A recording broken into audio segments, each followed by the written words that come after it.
Welcome to red line story time. Video பிடிச்சிருந்துச்சுன்னா like பண்ணுங்கள், நம்ம சேனலை சப்ஸ்கிரைப் பண்ணிக்கோங்க. போன வீடியோவில் நான் எதோட முடிச்சிருப்பேன் அப்படின்னா, டாக்டர் ராமோட வேலை போயிருக்கோம். அவர் பெரிய சயின்டிஸ்ட் அப்படிங்கிறதுனால அதை நியூஸில் போட்டிருப்பாங்க. இதை பார்த்துட்டு வேணும்னே போலீஸ் பாபு அவனுக்கு கால் பண்ணி, என்ன ரொம்ப டென்ஷனாக இருக்க போல, வேணா வரியா, ஃப்ரீயாக இருக்கும்போது ஒரு காஃபி குடிக்கலாமா அப்படின்னு கிண்டல் பண்ணியிருப்பான். இதை கேட்டுட்டு அவர் ரொம்பவே டென்ஷன் ஆகிருப்பான் டாக்டர் ராம். மறுநாள் காலையில் வழக்கம் போல் போலீஸ் பாபு வேலைக்கு வரும்போது அங்கே போலீஸ் சீஃப் நிற்கிறாரு. இந்த மாதிரி உங்கள் டிபார்ட்மெண்ட்டுக்கு எனக்கு புதுசாக ஒருத்தவங்க வேலைக்கு சேர்ந்துருக்காங்க, உள்ளே இருக்கான் போய் பாரு அப்படின்னு அனுப்பி வைக்கிறாரு. என்ன நம்ம டிபார்ட்மெண்ட்டில் புது ஆளா, யார் அது அப்படின்னு உள்ளே வந்து பார்த்தா உள்ளே உட்காந்துருக்கிறது டாக்டர் ராம். என்ன நீயா, உன்னை யார் இங்கே கூப்பிட்டா அப்படின்னு டாக்டர் ராம பார்த்து போலீஸ் பாபு கேட்குறான். என்னையா, நீ தானே நேற்று கூப்பிட்ட, ஃப்ரீயாக இருந்தால் ஒரு காஃபி குடிக்கலாம், டென்ஷன் போகணும், நான் வந்திருக்கேன் அப்படின்னு டாக்டர் ராம் பதில் சொல்கிறான். நீ எதுக்கு இங்கே வந்த அப்படின்னு போலீஸ் பாபு கேட்க, இது என்ன கேள்வி, நம்ம டிபார்ட்மெண்ட்டுக்கு ஆள் சேர்றதே பெரிய விஷயம், அதுவும் இவ்வளோ பெரிய சயின்டிஸ்ட் நம்ம டிபார்ட்மெண்ட்டுக்கு வந்திருக்காங்க, நீ இப்படி பேசிகிட்டு இருக்க அப்படின்னு மீரா கேட்குறா. இல்லை இதனால் ஏற்றுக்க முடியாது அப்படின்னு போலீஸ் பாபு சொல்ல, இல்லை இவர் இருக்கட்டும் அப்படின்னு மீரா சொல்லிடுறா. அன்னைக்கு நைட்டு வீட்டுக்கு போய் போலீஸ் பாபு தன்னோட பொண்ணுக்கிட்ட புலம்பி தள்ளுறாரு. இந்த மாதிரி இந்த தேவையெல்லாம் இந்த ராம் என்னோட வேலையில வந்து டிஸ்டர்ப் பண்ணிட்டு இருக்கான், அவனெல்லாம் யார் இங்க கூப்பிட்டா அப்படின்னு ரொம்பவே புலம்பிட்டு இருக்காரு. இதை பார்த்துட்டு, அப்பா என்னோட அப்பாவையே இந்த அளவுக்கு புலம்ப வச்சது யாரு, அவர் பெரிய சயின்டிஸ்ட் தானே, அவரோட போட்டோ தான் நெட்ல சர்ச் பண்ணா கிடைக்கும்னு அவரோட போட்டோவை சர்ச் பண்ணி பார்த்துட்டு, பரவாயில்லையே ஆள் செம ஹேண்ட்ஸமாக இருக்காரு, இவரோட ஃபோட்டோ வேணா நான் என்னோட பெட்ரூமில் ஒட்டி வச்சுக்கிட்டா அப்படின்னு அவரோட பொண்ணு கேட்குறா. இதை பார்த்ததும் அவர் ரொம்பவே டென்ஷன் ஆகிடுறாரு. பேசாமல் உன்னோட வயசுக்கு ஏற்ற மாதிரி பேசு, போய் படி, இப்படி பேசிகிட்டு இருந்தால் உனக்கு ஃபோனே கிடையாது அப்படின்னு திட்டுறாரு போலீஸ் பாபு. இங்கே டாக்டர் ராம் அவரோட வீட்டில் வேலை பார்த்துட்டு இருக்கான். அப்போ அவரோட ஆன்ட்டி அங்கே வர்றாங்க.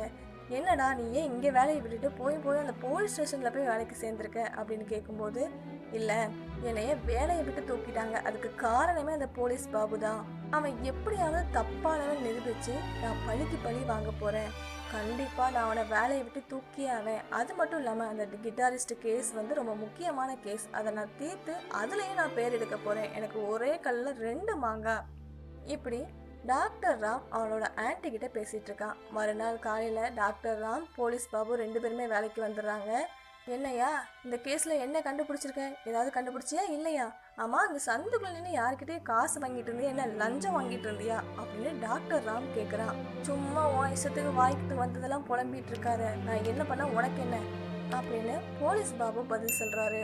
சரி இன்னைக்கு லஞ்சுக்கு நம்ம என்ன சாப்பிடலாம், எந்த ஹோட்டல் போகலாம், சரவண பவனா ஆரிய பவனா, மீல்ஸ் சாப்பிடலாமா இல்லை பிரியாணி சாப்பிடலாமா இப்படின்னு லஞ்சை பற்றி தொணன்னு கேட்க ஆரம்பிக்கிறாரு டாக்டர். இங்கே பாரு, இன்னும் லஞ்ச் டைமே வரல, இப்போ தான் ஆஃபீஸ்க்குள்ளேயே வந்திருக்கோம், அதுக்குள்ளே ஏன் என்னை இப்படி பாடா படுத்துற அப்படின்னு போலீஸ் பாபு கேட்க, இல்லை சொல்லு உனக்கு லஞ்சுக்கு என்ன வேணும், இது வேணுமா அது வேணுமான்னு மறுபடியும் மாற்றி கொஸ்டின் கேட்டுகிட்டே இருக்காரு டாக்டர் ராம். உனக்கு இப்போ என்னதான் பிரச்சனை, ஏன் என்ன இப்படி கட்டுப்பேத்துற அப்படின்னு போலீஸ் பாபு கத்த, அப்பாடி நீ டென்ஷன் ஆகிட்டியா, இதுதான் எனக்கு வேணும், இப்போ வேலை செய்கிற அளவுக்கு உன்னோட மூளையோட வேகம் இருக்காது, 80% கம்மியாக இருக்கும், ஏன்னா நீ டென்ஷனில் இருக்க, இந்த டைமில் நான் போய் வேலையை பார்த்து நான் நல்ல பேர் எடுத்துருவேன், அதுக்காக தான் நான் உன்னை கடுப்பேற்றுறேன், வேற ஒன்றும் இல்லை அப்படின்னு சொல்லிட்டு டாக்டர் ராம் ஆஃபீஸ்க்குள்ளே போகிறான். மீரா கிட்ட கேஸை பற்றி கேட்குறான் டாக்டர் ராம். மீராவும் இந்த மாதிரி மூளையில் ஒரு ஆப்ரேஷன் பண்ணி சிப் வச்சிருக்காரு கிட்டாரிஸ்ட், அவர் கையில் இருக்கிற பிரேஸ்லெட்டோட ஃப்ரீக்வன்சி அதிகமானதுனால அந்த சிப்பும் பாதிக்கப்பட்டு அவர் இறந்துருக்காரு, இதுக்கு காரணம் அவங்க ஒய்ஃப் கையில் வச்சிருந்த அந்த ஃபோனில் இருக்க மீட்டர் தான், அவங்க தான் அவங்க ஹஸ்பண்டை கொண்டிருக்காங்க, இதை அவங்களே ஒத்துக்கிட்டாங்க அப்படின்னு சொல்கிறாங்க. இல்லை வேற யாராவது இதை பண்ணியிருந்தா அப்படின்னு டாக்டர் ராம் கேட்குறாரு. இல்லையே அவங்க ஒய்ஃப் கிட்ட தானே அந்த ஆப் இருந்துச்சு அப்படின்னு சொல்ல, இல்லை நான் ஒய்ஃபை இன்னொருக்கா விசாரிக்கணும் அப்படின்னு சொல்கிறாரு டாக்டர் ராம்.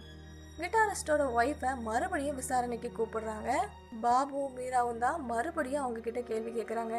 இதுக்கு முன்னாடி அவங்க என்ன பதில் சொல்கிறாங்களோ அதை அப்படியே அச்சு பிசுறாம மறுபடியும் சொல்கிறாங்க. இதை வெளியே நின்று ஒரு கண்ணாடி வழியாக டாக்டர் ராம் பார்த்துட்டே இருப்பார். அந்த டைமில் அந்த லேடி பதில் சொல்லும் போதெல்லாம் ஒரு மாதிரி கையை பிசைஞ்சிக்கிட்டே இருப்பாங்க, அவங்க கையை அவங்க நெஞ்சில் வச்சுட்டே பேசுவாங்க. இதை பார்த்துட்டு சடனாக அந்த ரூமுக்குள்ளே வர்றாரு டாக்டர் ராம்.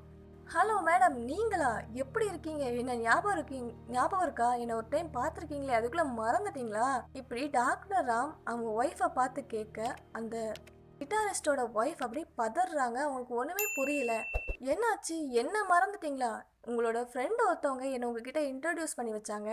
நம்ம ஒரு பார்ட்டியில் மீட் பண்ணமே, ஞாபகம் இல்லையா அப்படின்னு டாக்டர் ராம் கேட்க, கிட்டாரிஸ்டோட ஒய்ஃப் கொஞ்ச நேரம் யோசிச்சுட்டு, என்னோட ஃப்ரெண்டு பிரியா தானே உங்களை எனக்கு இன்ட்ரடியூஸ் பண்ணி வச்சா அப்படின்னு கேட்குறாங்க.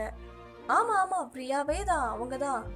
இப்போ உங்களுக்கு என்ன ஞாபகம் வந்துருச்சா அப்படின்னு டாக்டர் ராம் கேட்க, ரெண்டு பேரும் ஏற்கனவே தெரிஞ்சவங்க மாதிரி நல்லா பேசிட்டு இருக்காங்க. இதை பார்த்துட்டு மீராவும் பாபுவும் பேவன் முடிச்சுட்டு உட்காந்துருக்காங்க. விசாரிச்சு முடிச்சுட்டு அங்கேருந்து வெளியே வந்ததுக்கு அப்புறமா, டேய் உனக்கு ஏற்கனவே அவங்கள தெரியுமா அப்படின்னு போலீஸ் பாபு கேட்குறாரு. அந்த அம்மாவை எனக்கு தெரியவே தெரியாது, அவங்கள நான் பார்த்தது கூட கிடையாது, எனக்கு எப்படி தெரியும் அவங்கள அப்படின்னு சொல்றாரு டாக்டர் ராம். என்னடா சொல்ற, அப்புறம் தெரிஞ்சுக்கிட்டவங்க மாதிரி ரெண்டு பேரும் இப்படி பேசிட்டு இருந்தீங்க அப்படின்னு போலீஸ் பாபு கேட்க, அந்த அம்மாவை இதுக்கு முன்னாடி நான் பார்த்ததே கிடையாது, அவங்களுக்கு ஒரு மனவியாதி இருக்கு. அந்த லேடிக்கு உண்மை எது பொய் எது அப்படிங்கிறதே தெரியாது.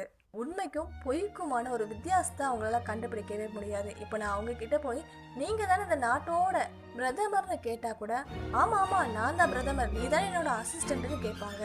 நம்ம சொல்ற ஒரு பொய்யை அவங்க லைஃபோட அவங்க இணைச்சி அதை வேற மாதிரி அவங்க லைஃப்குள்ள எடுத்துப்பாங்க. நடக்காத ஒரு விஷயத்த நடந்த மாதிரி பேசுவாங்க. அதுதான் அந்த லேடியோட மனவியாதி அப்படின்னு சொல்றாரு டாக்டர் ராம். அப்படின்னா கொலை பண்ணவன் அவன் கொலைய பண்ணிட்டு நீதான் இந்த கொலைய பண்ண அப்படின்னு இந்த லேடியை நம்ப வச்சிருக்கான், அப்படிதானே அப்படின்னு மீரா கேக்குறாங்க. அது மட்டும் இல்ல, அந்த கொலை பண்ணவங்களுக்கு இந்த லேடிக்கு இப்படி ஒரு பிரச்சனை இருக்குன்னு நல்லா தெரிஞ்சிருக்கு. ஏன்னா எல்லாருக்குமே இந்த லேடியை பத்தி தெரிய வாய்ப்பில்லை. இந்த லேடிக்கு க்ளோஸா இருக்கிறவங்களுக்கு மட்டும்தான் இந்த மாதிரி ஒரு பிரச்சனை இந்த லேடிக்கு இருக்குன்னு நல்லா தெரியும். இந்த லேடி கூடவே இருக்கிற யாரோ தான் இதை பண்ணியிருக்காங்க, அப்படித்தானே அப்படின்னு போலீஸ் பாபு கேட்குறாரு. பரவாயில்லையே, நீங்கள் ரெண்டு பேரும் கொஞ்சம் புத்திசாலியாக தான் இருக்கீங்க, இதை உங்களுக்கு முன்னாடியே நான் கண்டுபிடிச்சிட்டேன் அப்படின்னு சொல்றாரு டாக்டர் ராம். அடுத்து மீண்டும் ஒரு நல்ல பதிவில் சந்திக்கலாம். பாய்.